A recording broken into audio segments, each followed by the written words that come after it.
So the feds was on to you. They did a 3-year investigation Yes. on your organization. Right. They said that you were the biggest drug dealer in Harlem since Nicky Barnes. That's the way the newspaper read. Yes. Right. And they also claimed that you made $40 million in drug sales. Right. You got picked up. Yeah, this is in late 94, yes. 94. 22 other people got picked up as well. Right, myself and 21 other people. 21 others, sorry. Total of 22. Total of 22. You were charged with CCE, which is a continuing criminal enterprise. Yes. Which is the equivalent of kingpin charge? Or that's something different? No, it's the highest drug charge you can get. Right. It's a natural life sentence. So, along with you being charged as a kingpin, there's 21 other people, and that includes your kids' mothers. Yeah. There's two of them, I guess? Was one. One. Right. Okay. And your aunts. Yeah. And a bunch of your friends and no, my cousins, just my your family. Cousins. Yeah, my immediate family for the most part. Anybody who was related or associated to me in a personal way, they was arrested.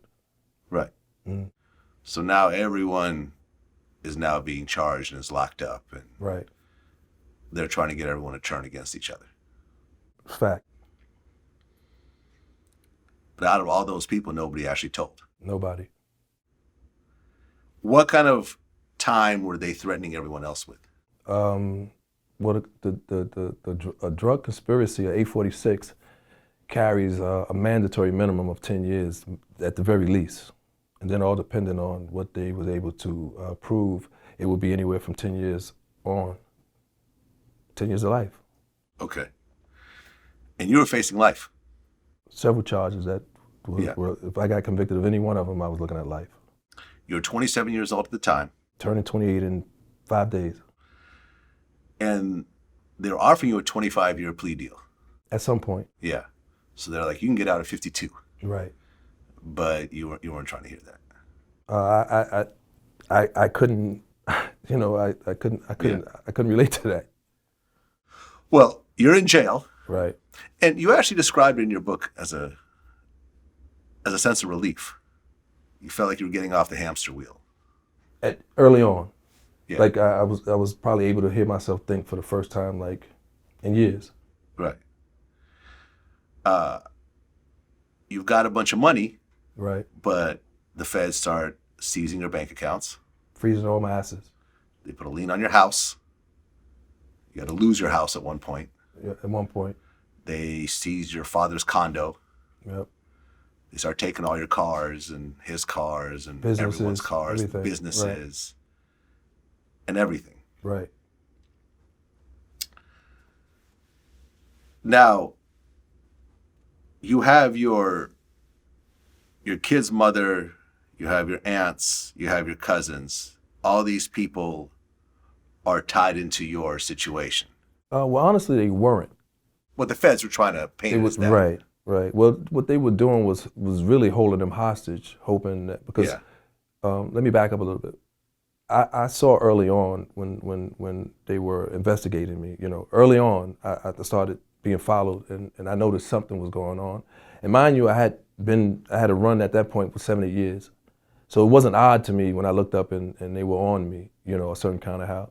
So literally the first day I saw myself being followed, I closed shop. I sort of stopped, you know, damn near in that very instant, you know, trying to figure out what was going on. So in the process of that, I went and contacted my accountant and tried to say, hey, I don't know where I am with anything, but I want to get brought up to speed because something's going on and it's not really, you know, whatever.